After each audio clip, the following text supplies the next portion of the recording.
Hi, my name is Terry Preston, and what we're going to do today is discuss the factoring unit, discuss different types of factoring. So we're going to start out with the GCF, the greatest common factor. And if you guys notice up here, I have added two additional QR codes that you can scan using your cell phone to see different examples other than the types that I give you. And they may actually explain it a way that you like better. I'm not really sure, but I just wanted you to have both of those tools to use. So, what is the greatest common factor? What does that mean? What you're going to ask yourself is, what does each term have in common? And remember, a term is separated by addition and subtraction. So, for instance, right here we have three terms. All right. And you're going to ask yourself, what does each term have in common? You're going to, first of all, start with the numbers. Then you're going to go on to the variables. So, let's do some examples. So, A. We have 4, we have the number 20, and we have the number 10. So we know that they're all even numbers. So we know that they're at least divisible by 2.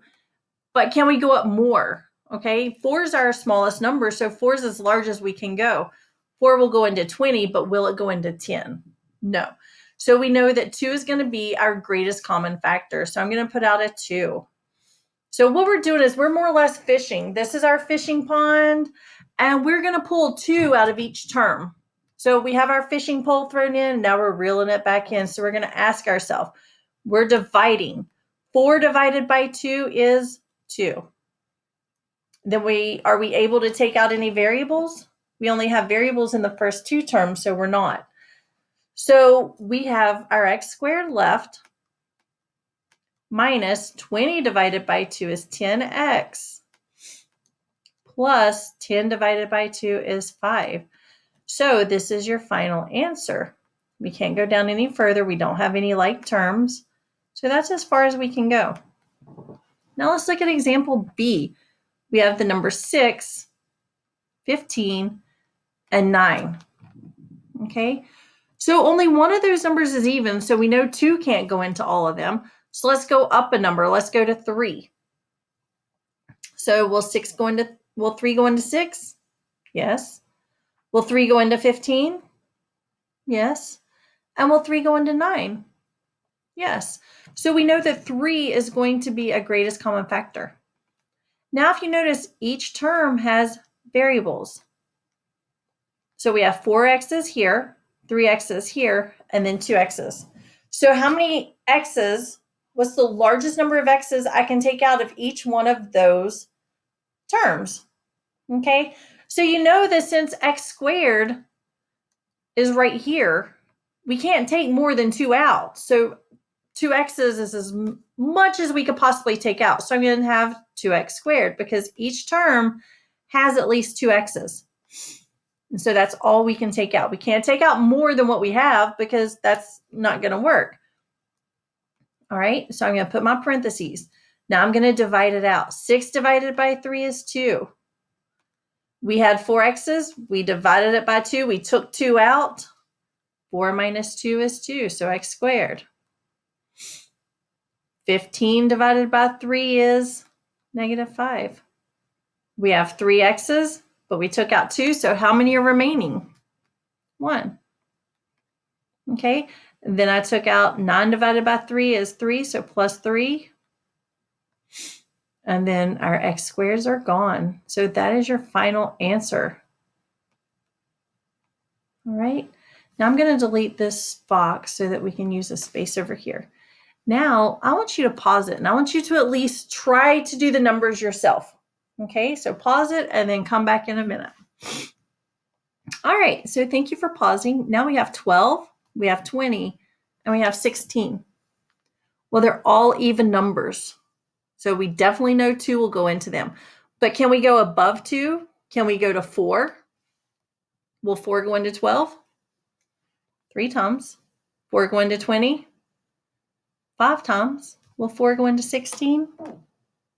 Yes, 4 times. I think 4 is our largest number we can take out. So 4 is going to be our greatest common factor for the numbers. Now we have lots of variables. Okay, so I'm going to look at my first variable. I'm going to look at the a's. So I'm going to, well, that's a little big. Let's see if I can make that smaller. Let's make it smaller. We have 3 A's here, 4 A's here, and 1 A here. So what is the largest number of A's we can take out? 1, because we can't take out more than what we have. So I can only take out 1 A. Now going to my B's. I have, let's look and see. Trying to make that a hair bit bigger, but not too much. 2 B's here, 3 B's here, and 4 B's here. So look at your smallest set of B's, and it's B squared. So each one of them has at least 2. So I can take out 2 B's, so B squared. And I don't have C's in all terms because I don't have C in my third term. So that's all I can, that's my GCF. That's my greatest common factor. So now I'm going to get my rod and reel and I'm going to start fishing. 12 divided by 4 is 3. I had 3 A's and I took one out. So A cubed divided by A is going to be A squared. My B squares are satisfied and all I'm left with is a C. Okay. Then I'm going to bring down my minus because I'm pulled out my greatest common factor is positive. So all my signs stay the same. So 20 divided by 4 is 5. A to the 4th power divided by A is going to be A cubed. B cubed divided by B squared is B because we're doing 3 minus 2 is 1. And then my C to the 5th power. Can't do anything with that. Minus 16 divided by 4 is 4. My A's are satisfied. I had 4 B's. I took out 2. So 4 minus 2 is B squared. And that's my answer. All right. Good job. I hope that's what you got or you were close. Okay, moving on down to D and E. Okay, now this is a little bit different. This is different because right here, we are multiplying that 3y by that set in parentheses. And we're multiplying 5x by this set of parentheses. Notice that those 2 sets of parentheses are exactly the same. So this time, our greatest common factor is going to be the sets of parentheses. So we have 9x squared minus 2. And if I take that out of both of them, I'm going to highlight it so it'll be easier to see. If I take that out of both of them, what is going to be remaining? What's remaining? Okay, 3y minus 5x.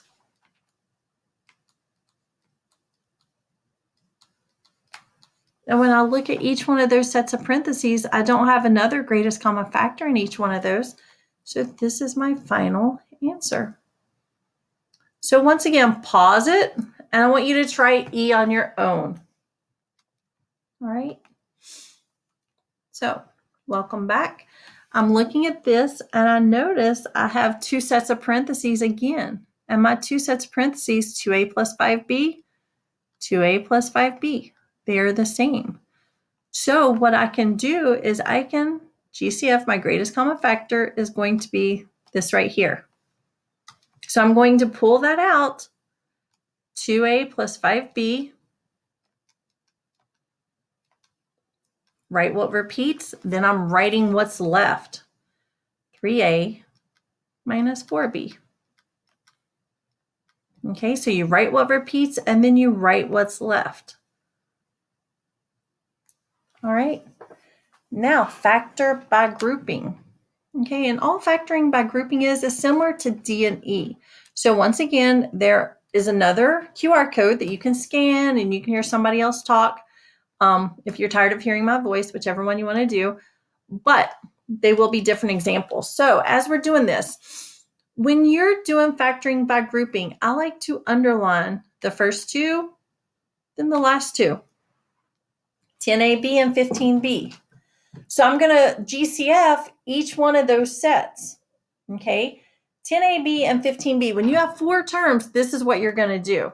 You're going to factor by grouping because we don't have any like terms. So we have 10 and 15. What do they have in common? 5. We take out a 5. A, B, and B. Can we take out any variables? Yes, we can take out a B. So then my parentheses, 10 divided by 5 is 2, and I have an A left. Plus 15 divided by 5 is 3, and my B's are satisfied. All right. Since these two signs are the same, all right, it's going to be plus. Since they're the same, it's going to be plus. Now 4A and 6, what do they have in common? What can I make the greatest common factor be? What is the greatest common factor? It's 2. A and no A. So it's just going to be 2. 4 divided by 2 is 2. Then A. 6 divided by 2 is 3. Notice we have a set of parentheses that are identical. 2A plus 3. So what we're going to do, we're going to write what repeats. 2A plus 3. And I like to use highlighters because now I can see exactly what's left over. 5B plus 2. And that's your final answer.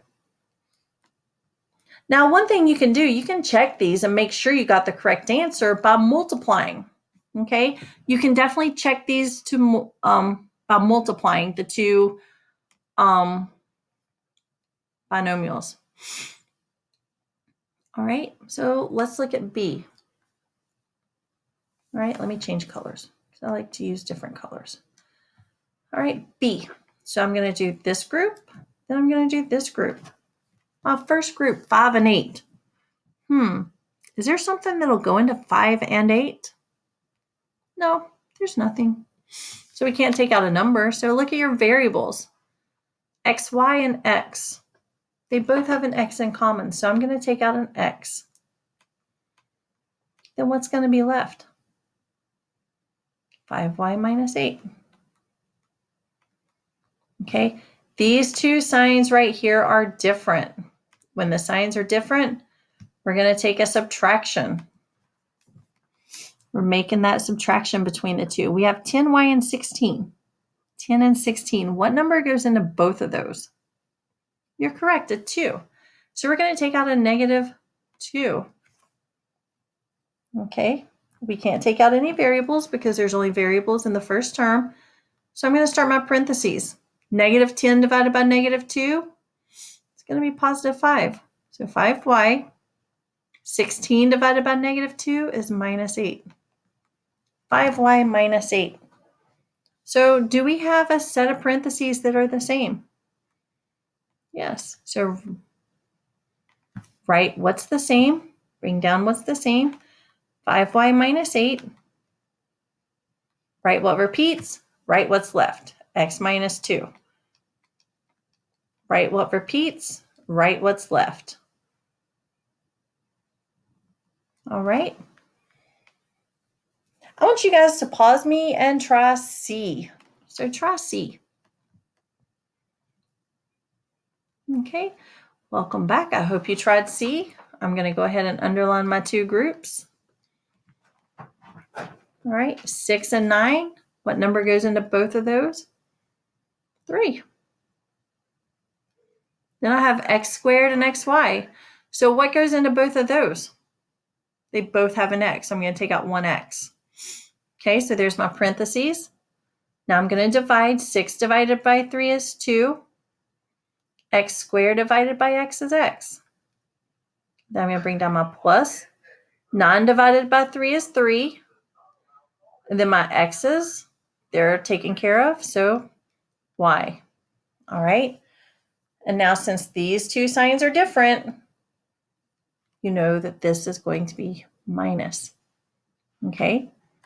So we have 14 and 21. What do 14 and 21 have in common? What number goes into both of those? 7. You got it, 7. So I have 7. 14 divided by 7 is 2. So 2x minus 21 divided by negative 21 divided by negative 7. It's going to be positive 3. So positive 3y. All right.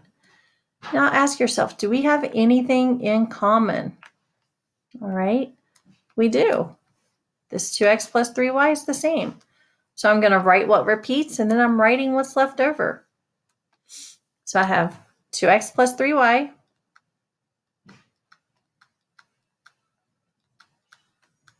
and then 3x minus 7. And that's your final answer. You can multiply those to make sure you have the right answer. So let's say we want to check this. Okay, so I'm going to bring up, if you distribute the 2x to each one and then the 3y, or if you use the box method, whichever one, I'm just going to use the box method. I'm going to use it right here. So across the top, I'm going to write one of my binomials, 2x plus 3y. Going down the side, 3x minus 7. Remember, you multiply to get in. So we have 6x squared. 3x times 3y is 9xy.